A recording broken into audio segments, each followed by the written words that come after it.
Hey, good afternoon. I want to share today hot sheets, what hot sheets are, why they're important, how I use them, and what I think about them.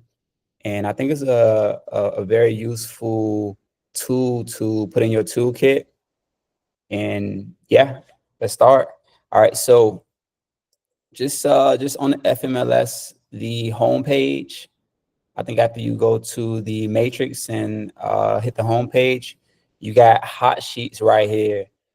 Maybe if you don't have any set up, maybe this won't be here, and maybe you may have to open up this box here for it to display. But here's where it is, and I'm gonna show you my hot sheets, and then I'm gonna show how you can do yours and customize it and do everything you like with it. All right, so this is the hot sheets that I use here. Y'all see I got the money sign. I think this hot sheets, man, that's where you get that money at. And yeah, so basically hot sheets is just a criteria that you put in on the hot sheets. And you know how property gets updated to FMLS every day at all times of the hour, sometimes at night, sometimes early in the morning. And we know that, a lot of times we're not going to be able to just sit here and just be on hot sheets all day, right? So that's why you put the criteria of properties that you're looking for. And when you are not there, it kind of captures those properties.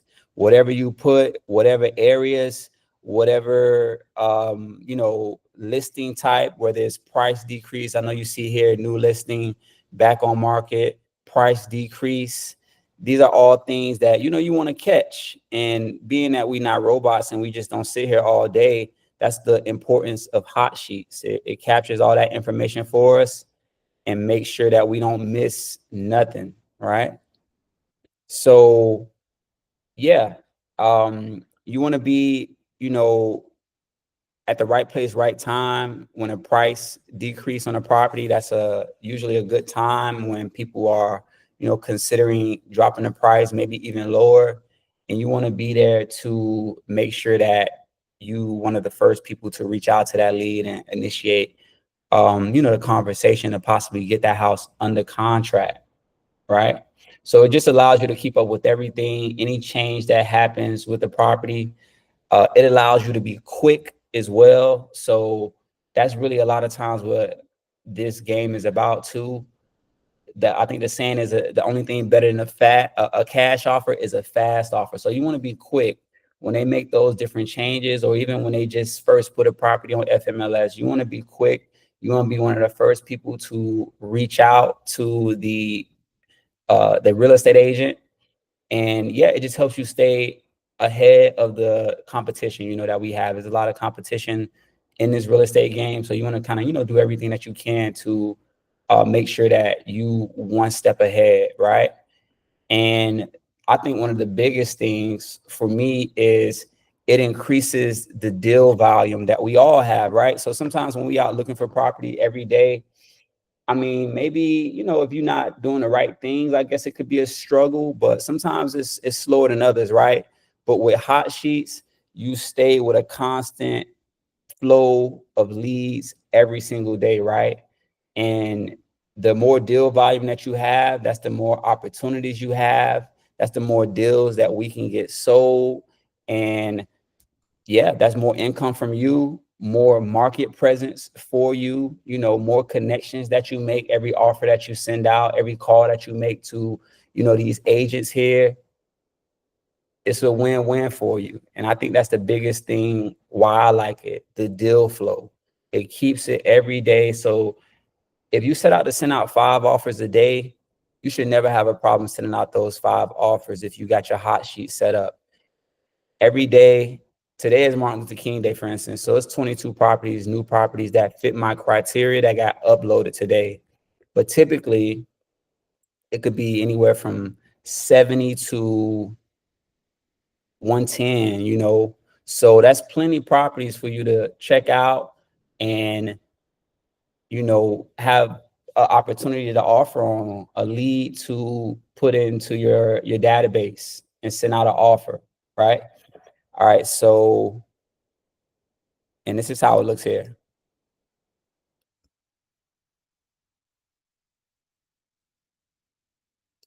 And these are all just deals for criteria that I put in. All right, so now let's go back and see how we go about doing this, and what I would advise on the different criterias, right? All right, so hot sheets here. These are mine that I already have set up, and you can go to customize, right?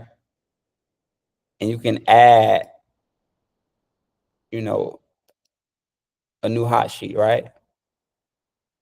And first is another thing on the last page that I want to kind of share that I think is very important.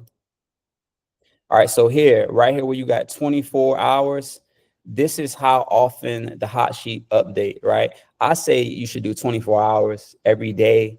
And typically the first thing in the morning when I wake up and then I hop on FMLS, that's the first thing that I do. I check my hot sheets and I run through them. I go through them. I offer on the ones that I like, that I think are good.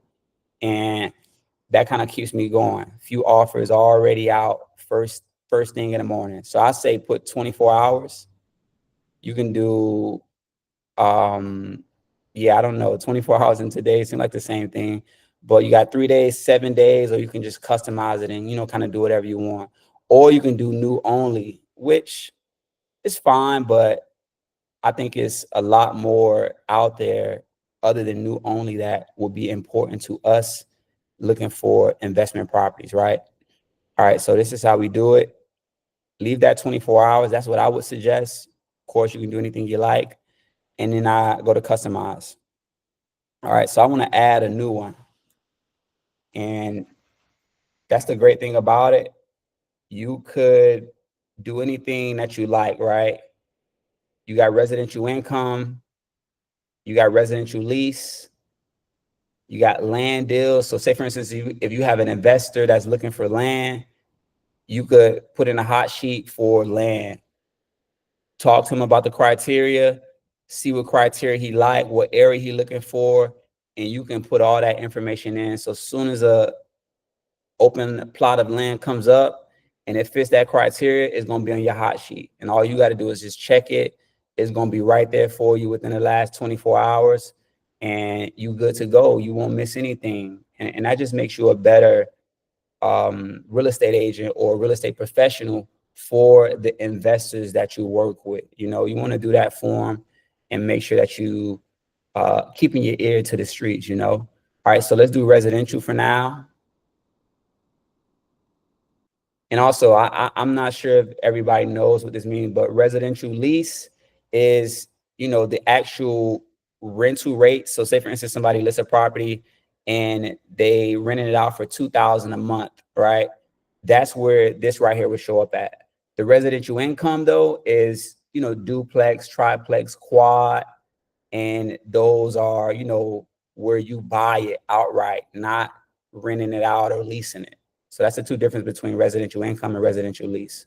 Residential income is the entire property where you just buy it and that's is yours, and then the residential lease is for people that's looking for rental properties and they are listing that property to get somebody to rent it out from them.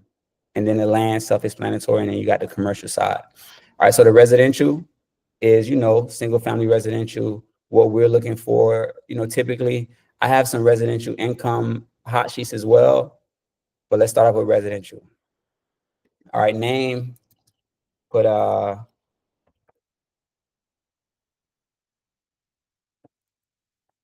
big money today, right? All right, so we're gonna save this. All right, so once we go here to big money today, after that, we edit our criteria, and then this is where you can put whatever you want to put. I would say put newer listings. Back on market is good.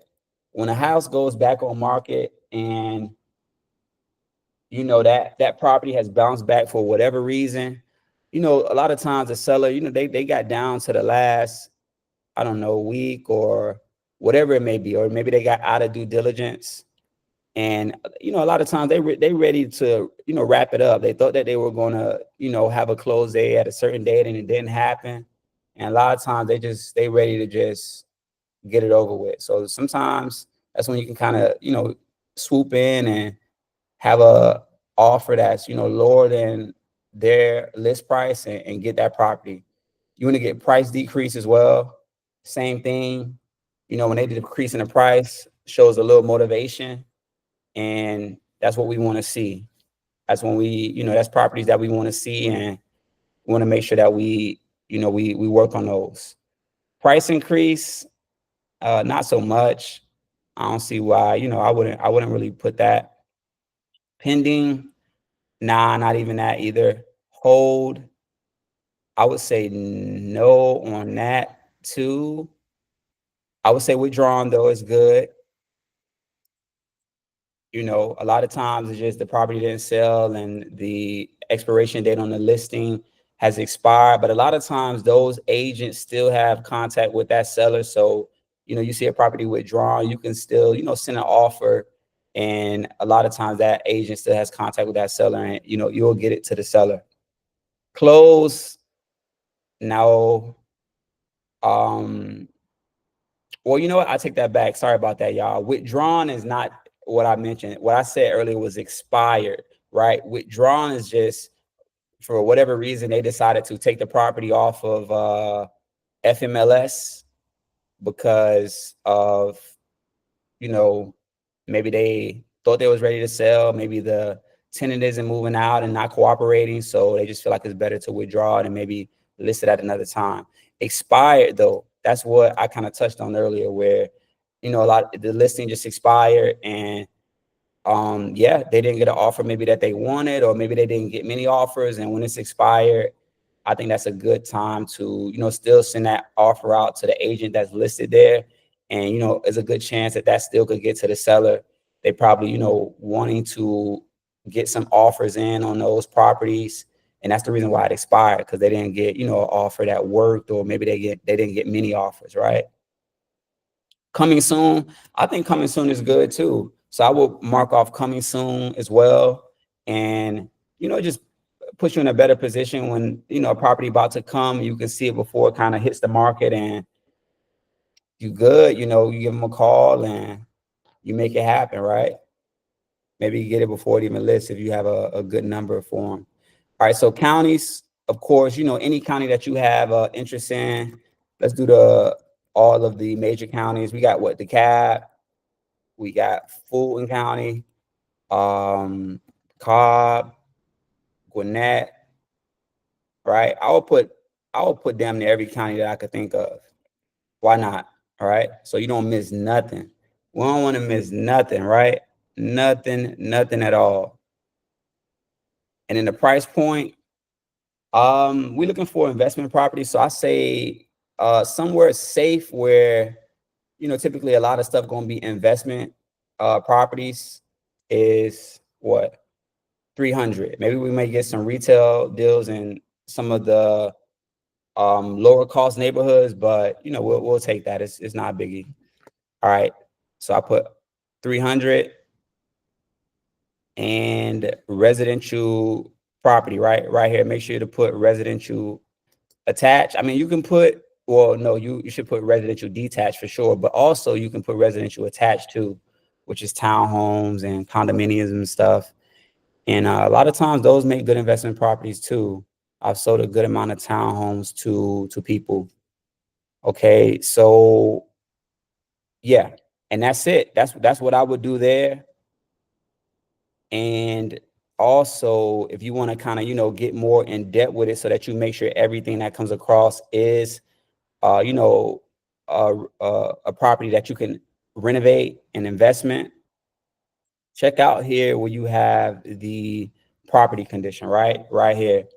All right, so you can go to fixer, right? That's saying that it needs to be renovated.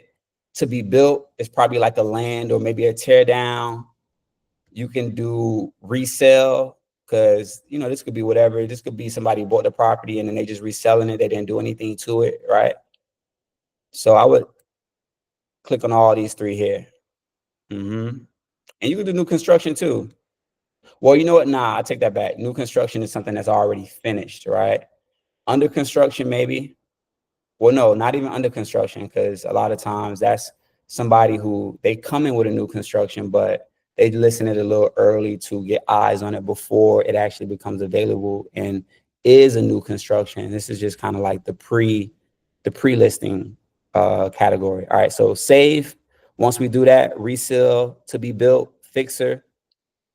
And if you're looking for a property on the retail side, you could do the same thing and just put updated, remodel, right? Or new construction. Whatever your client is looking for, that's what you click on. Okay. All right. Save that here. All right. And now we done. Right. So once I set that up for myself, and you can set up multiple hot sheets as well. Maybe you want to do a residential one, maybe you want to do a multifamily one. And yeah, maybe you want to do a land one as well, so you don't miss anything. And once you set that up, I click on big money today, and voila, here it goes. 36 results. This is everything that came out today. And yeah, stroll through it, see what you like, see what fits, and put it in the system and offer on it. And it just keeps the pipeline strong. It's a convenient way for you to continuously get deal and raise your deal volume, which is important. And yeah, that's hot sheets. That is hot sheets right there. I think it should be a part of everybody's toolkit. And yeah, that is it. So my matrix, the dashboard, hot sheets will be right here. And once you set that up, they'll be waiting right here for you every day. And yes. All right. Later.